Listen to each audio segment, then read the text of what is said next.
Vou receber aqui o nosso amigo Diego Pautasso, professor de Ciência Política e Relações... Ô, Diego, você é professor na Universidade Federal do Rio Grande do Sul, certo? É de Relações Internacionais ou Ciência Política? Sou professor do Colégio Militar de Porto Alegre, de Geografia, e professor convidado da especialização da URGS, de Relações Internacionais. É isso aí. Então, Diego, mais uma vez bem-vindo. Tudo bem com você? Como é que está esse chimarrão aí? Tudo tranquilo. Aproveitando aqui um chimarrão, porque está chovendo e bastante frio, não está um clima muito ameno, amistoso. Você mora em Porto Alegre, né? Porto Alegre, estamos sofrendo há um bom tempo aí com as chuvas, com as inundações, situação terrível. Maravilha. Quer dizer, maravilha. Solidariedade, Diego. Diego, vamos conversar um pouco sobre geopolítica. Coloquei como manchete principal de hoje o ataque grotesco do exército de Israel a Rafah, né, queimando viva cerca de 40 pessoas, chocando mais ainda a comunidade internacional, porque Israel está sob cerco de tribunais internacionais. A Corte Internacional de Justiça tinha emitido uma ordem para que Israel não atacasse Rafah. Ele ignorou essa ordem, atacou Rafah de maneira particularmente brutal, a ponto do próprio Netanyahu, primeiro-ministro de Israel, vir a público dizer que é um erro trágico, o que é um escárnio, né? Porque se você joga 8 mísseis numa área mais densamente povoada da humanidade, é claro que você vai causar uma série de mortes. Então, eu queria um comentário seu só sobre essa situação bizarra que o mundo vive hoje, em que Israel, aí sob o cerco internacional, dos tribunais internacionais, comunidade internacional toda, emitindo comunicados e exigências, o mundo inteiro em estado de choque, e os estudantes se levantando nas universidades americanas, europeias, contra o genocídio em Gaza. E Israel ignora tudo isso, né? Continua. É a situação mais cruel que eu já testemunhei em toda a minha vida, sabe? A única comparação possível realmente é com o nazismo, né? E a tal ponto que a gente às vezes até pensa que o nível de crueldade que os moradores de Gaza estão sendo expostos, em alguns sentidos, é até pior, né? Mas como é que você vê essa situação lá em Gaza? E como é que esse ataque agora, na sua opinião, vai impactar aí na opinião pública internacional? Bom, primeiro, boa noite a todos, satisfação voltar aqui falar. Pena não poder ter conversado com a minha amiga Ana Prestes. Primeiro, me parece muito difícil ser um erro, né? Porque se fosse erro, não teria ocorrido outros crimes de guerra dessas recentes operações de Israel desde outubro do ano passado. A gente tem visto diversos crimes contra hospitais, contra todo tipo de violação das regras básicas de conflitos militares tem sido violado. Então, essa é a primeira consideração.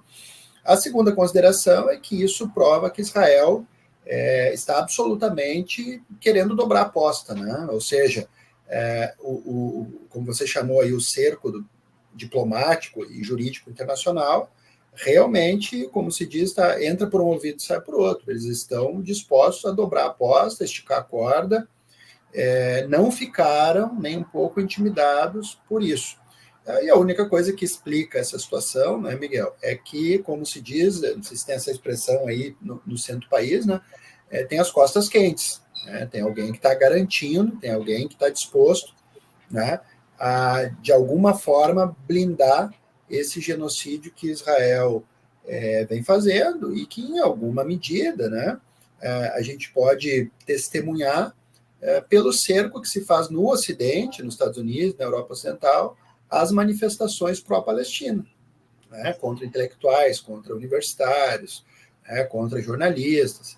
Isso prova que há um bloco, né, de poder que se movimenta na direção da construção da Grande Israel, que é um projeto que vem lá dos anos 40, e que Israel utilizou os eventos do Hamas de outubro para levar a cabo, talvez, essas últimas etapas da maneira mais cruel possível. Nós temos hoje, Diego, 3 pontos quentes no mundo, né? 3 pontos de conflito muito quentes e que, de certa forma, estão ligados, né? Existe uma conexão entre eles, né? Gaza, Ucrânia e Taiwan, né? Desses 3 pontos, a gente já falou de Gaza, eu queria aproveitar a sua presença aqui para falar também de Taiwan. Tem uma notícia no New York Times hoje falando sobre uma visita de parlamentares americanos a Taiwan, prometendo armar, né, oferecendo ajuda militar dos Estados Unidos a Taiwan, no caso de uma invasão da China. É tudo muito agressivo, né? A gente vê que a linguagem dos Estados Unidos é uma linguagem que parece ignorar completamente a diplomacia. Isso aí que até eu comentei sobre a comunidade internacional está chocada, alguém falou, não, a Salete falou, o mundo não está em choque, se estivesse, todos cortariam relações com o Estado terrorista de Israel. Mas eu falo das populações, né, que são diferentes dos governos. Mas essa linguagem, os Estados Unidos parecem ignorar completamente a capacidade de encontrar soluções via diplomática, via política, né? Agora também está pressionando, está tensionando lá em Taiwan, aprovou recentemente no Congresso americano ajuda financeira militar para Taiwan. Como é que você vê esse tensionamento e quais são as intenções dos Estados Unidos em Taiwan, na sua opinião? Quando a gente pega esses eventos, né, Miguel, acho que do ponto de vista da análise, a gente tem que pendurar esses acontecimentos em quadros mais amplos, né, tanto do ponto de vista territorial quanto do ponto de vista histórico, ou seja, recuar no tempo. Claro, a questão de Taiwan é um impasse que vem lá da Revolução Chinesa. Né? Quer dizer, ela é decorrência da própria Revolução Chinesa, e desde então nós tivemos várias crises no Estreito, 2 na década de 50, 54, 58, depois nós tivemos uma em 96, também bastante aguda. O ano passado, a China bloqueou o espaço aéreo com a visita da Nancy Pelosi, também foi outro momento bastante agudo desse cabo de força, né, dessa queda de braço. E nós temos parâmetros que, digamos assim, vêm regulando esse jogo de forças, basicamente, entre Estados Unidos e Taiwan. E um dos marcos fundamentais, né, é justamente a aproximação sino-estadunidense dos inícios dos anos 70, né, e o comunicado de Xangai, de 72, que estabeleceu um certo status quo na região. Ou seja, de um lado, a China garantiu o princípio de uma só China e, portanto, o não reconhecimento de Taiwan como país. Isso tem permitido à China um isolamento progressivo de Taiwan do ponto de vista do reconhecimento internacional. Né? Então, foi uma grande manobra que começa com o Mao Tse-tung e é levada a cabo ali na transição para o Deng Xiaoping. Né? Por outro lado, né, garantiu, em alguma medida, a manutenção desse status quo, ou seja, de que Taiwan manteria uma independência de fato, né, na gestão da ilha e que isso não seria resolvido sem o emprego da força. Né? E, portanto, teria que ter o consentimento de Taiwan e os Estados Unidos ficam jogando o tempo todo para fomentar as forças separatistas na ilha. Então, gera-se o impasse. Bom, esse é o quadro mais amplo. Do ponto de vista, digamos assim, atual, o que a gente vê é uma tentativa americana, né, de provocar e criar problemas à ascensão da China. E isso se manifesta em diversos quadrantes, né? Movimento separatista no Xinjiang, movimento separatista no Tibete, movimento separatista em Hong Kong e também em Taiwan, além de conflitos na Península Coreana, no Mar do Sul da China. Ou seja, quando a gente olha do ponto de vista geopolítico, há um quadro de cerco à China que é evidente, né? E a China, que lá nos anos 80, o Deng Xiaoping falava numa diplomacia low profile, né, de baixo perfil, porque, enfim, era um país ainda camponês, paupérrimo, né, já não é mais a mesma China dos anos 80. Já é uma China com mísseis hipersônicos, com uma capacidade de dissuasão, com aviões, com caças de quinta geração, né, com uma crescente capacidade de responder militarmente às ofensivas americanas. Então, também o que a gente tem visto é que, enquanto os Estados Unidos aumentam a venda de armas e fomentam o separatismo em Taiwan, a China tem demonstrado uma crescente capacidade militar e de resposta a uma eventual declaração de uma independência formal de Taiwan. Isso está presente nos documentos, no livro branco da China, e está presente na recente, né, manobra militar que a China fez no final da semana passada e início dessa. Ou seja, nós estamos diante de uma China que demonstra que não está disposta, né, a aceitar uma ingerência americana, né, em favor da independência da ilha. Né? Ou seja, os Estados Unidos pretendem, e eu tenho usado essa expressão, ucranizar Taiwan. Essa acho que é a questão de fundo. Também, aparentemente, querem fazer isso com as Filipinas. Estão tentando transformar Filipinas numa Ucrânia ali do sul da Ásia. Recentemente teve um encontro do Wang Yi, o ministro de Relações Exteriores da China, com o Celso Amorim. Eles assinaram Aí é interessante você ver como todas essas coisas se juntam, né? Esses 3 pontos eles se juntam geopoliticamente, né? Gaza, Ucrânia e China. A gente sempre volta para alguma coisa convergente. De certa forma, a gente sempre volta para um embate entre norte e sul global. O Celso Amorim foi à China, se encontrou com o Wang Yi e assinaram um comunicado. Eu achei isso muito importante. Eu queria saber a sua opinião, porque mostra a importância que a China dá ao Brasil, né, para uma matéria de importância fundamental para a paz mundial hoje, que é a guerra na Ucrânia.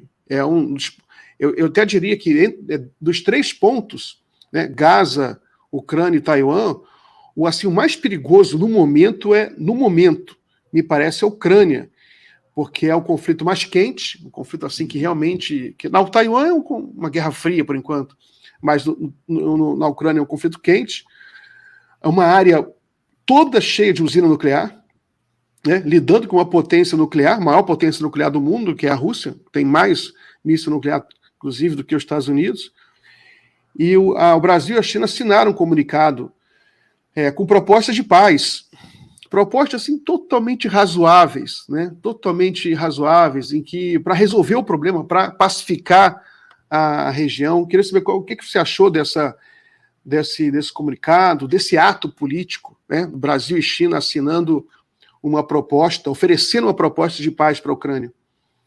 Eu daria até um passo atrás antes de comentar isso, Miguel, que, semana passada, o encontro do ministro das Relações Exteriores da China com o ministro das Relações Exteriores da Rússia foi pontuado por declarações muito duras e um grau de alinhamento ou de convergência da agenda dessas 2 potências que é crescente, né, desde o início do século XXI. Né?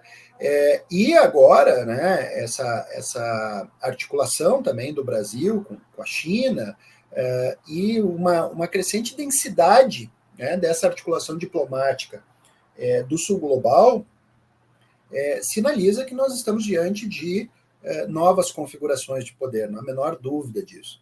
Talvez o que a guerra da Ucrânia tenha nos mostrado é que a capacidade do Atlântico Norte, dos Estados Unidos e da Europa Ocidental, de fazer como outrora, isolar países, através de embargos, através de cercos diplomáticos, políticos, de estrangular economias, né?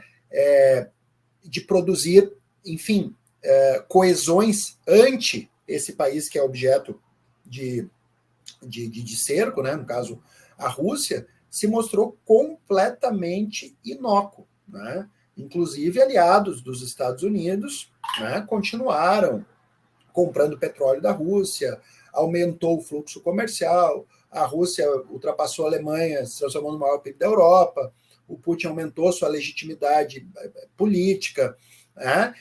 E essas movimentações de players importantes, como você destacou, né, China, Brasil, Rússia, enfim, BRICS de uma maneira geral, mostra que essa estratégia ou essa capacidade que os Estados Unidos tinham está se fragilizando. Agora, me parece, né, que os Estados Unidos tenderão a levar esse conflito até as últimas forças ucranianas, infelizmente, né? E aí, bem, deve se estender mais, porque logo no início do conflito, o Putin e o Zelensky haviam chegado a um termo de resolução, e os Estados Unidos, naquele contexto, empurrou o Zelensky à continuidade do conflito. E é o que a gente está vendo, quer dizer, os Estados Unidos não está, em nenhum momento, nem na Palestina, nem em Taiwan, nem na Ucrânia, nem no Mar do Sul da China, disposto a ser um agente, digamos assim, do multilateralismo, da governança mundial. Os Estados Unidos têm sido o império do caos, o império da guerra. E isso é, ao mesmo tempo, um sinal ainda da sua força, mas é um sinal também da sua fraqueza, ou seja, da incapacidade de entender essas novas correlações de força, essas novas configurações de poder que estão emergindo no mundo. Muito bem. Diego, agradeço a sua participação. Vai ficar um pouco curtinha a nossa entrevista, mas já conversamos aqui em 20 minutos. Foi suficiente. Você volta aí em breve para a gente conversar mais sobre geopolítica. Forte abraço, meu amigo. Abraço, Miguel, e até a próxima a você e os ouvintes.